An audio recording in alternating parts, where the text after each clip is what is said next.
اب وہ دیوبندیوں کے خلاف چیخ رہے ہیں، کہہ رہے ہیں میں مسجد میں کھڑا ہوا، اذان اقامت ہوئی، جب اشہد ان محمد رسول اللہ کہا، کچھ چوم رہے تھے کچھ نہیں چوم رہے تھے، انگوٹھے کچھ چوم رہے تھے کچھ نہیں چوم رہے تھے، جو نہیں چوم رہے تھے مجھے پتہ چل گیا کہ 24 نمبر والے لوگ ہیں۔ یہ اصلاحی بیان ہو رہا ہے، یہ کیا ہو رہا ہے؟ امت کی اصلاح کے لیے، امت کو جنتی بنانے کے لیے یہ بیان ہو رہا ہے۔ مجھے پتہ چل گیا یہ 2 نمبر لوگ ہیں۔ پھر وہ کہنے لگے کہ یہ تیجے 40 میں کوئی شریعت میں فرض واجب نہیں ہے، یہ آئیڈینٹیفیکیشن ہے ہماری، اس سے پتہ چلتا ہے کہ ہم 24 نمبر والوں میں نہیں ہیں، تو فرض واجب نہیں ہے نیاز، تیجے کا کھانا، 40واں انگوٹھے چومنا، یہ فرض واجب نہیں ہے، یہ ہم اس لیے کرتے ہیں تاکہ ہم ان سے جدا ہو جائیں، ان سے مراد ہم، جیسے ہم کوئی غیر مسلم ہیں بھائی، تاکہ 2 نمبر لوگوں سے ہمارا کیا ہو جائے۔ تو میرے ساتھ کوئی بیٹھا ہوا تھا بالکل ایک عامی آدمی، اس نے کہا کہ جب فرض نہیں ہے تو پھر کر کیوں رہا ہے؟ خود جب مان رہا ہے کہ جب نہ فرض ہے نہ واجب ہے، کچھ بھی نہیں ہے، تو یہ کون سی حدیث میں آتا ہے کہ جو یہ نہ کریں ان سے فرق کرنے کے لیے یہ کام کرنا ہے؟ انگوٹھے چومنے کے بارے میں تو میں ایک بات کہتا ہوں، ہمیں ہمارے اکابر نے ان مسائل کو اتنی اہمیت دی نہیں۔ اگر بریلوی انگوٹھے چومتے بھی ہے نا، چومنے دو، کچھ نہیں ہوتا، ہم ان چیزوں کی بنیاد پر بریلویوں کو برا بلا نہیں کہتے، بلکہ ہمارے اکابر کا ظرف تو اتنا وسیع کہ اگر کوئی اپنے آپ کو بریلوی کہتا ہے تو کہنے دو، اس سے بھی کچھ نہیں ہوتا۔ عقائد اگر صحیح ہے، قرآن و سنت کے مطابق ہے، تو بھائی کوئی بات نہیں، تو شناختی کارڈ میں بریلوی لکھوا لے، کچھ قیامت کے دن دیوبندی یا بریلوی کے نام سے نہیں نجات ملے گی، اس ناموں میں کچھ نہیں رکھا،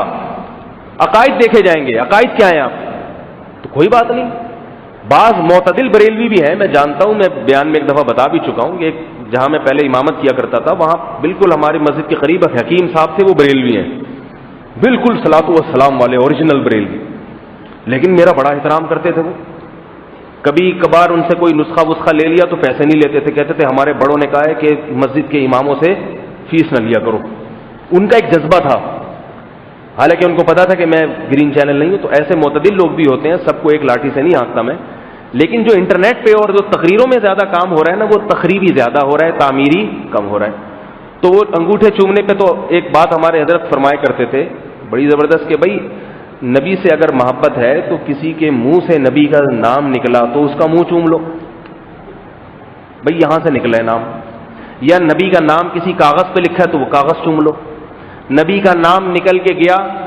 سننے والے کے کان میں تو کان میں گیا تو کان چوم لو۔ سمجھ میں آتا ہے نا، کوئی کان کا بھی محمد صلی اللہ علیہ وسلم کے نام سے کوئی تعلق ہو گیا،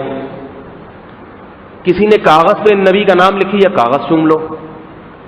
اب نہ کاغذ چوم رہے ہو، نہ اس کے ہونٹ چوم رہے ہو جس نے محمد کا لفظ کہا، نہ اس کے کان چوم رہے ہو جس لفظ جس کے کان میں گیا، چوم کیا رہے ہو انگوٹھے۔ انگوٹھے کا اس پورے کام میں کوئی کردار ہے ہی نہیں ہے بھائی۔ میں اس کی مثال دیتا ہوں، آپ کا بچہ فرسٹ آیا، محبت میں آپ کس کو چومیں گے؟ بچے کو چومیں گے نا، محبت میں آپ نے اپنے ابا کو چوم لیا۔ آپ کا بیٹا جو ہے اس نے کوئی بڑا جدید کارنامہ کیا، اب یا تو بیٹے کا نام چومو آپ، یا بیٹے کو چوم لو، یا جو آپ کے بچے کا نام لے اس کو چوم لو۔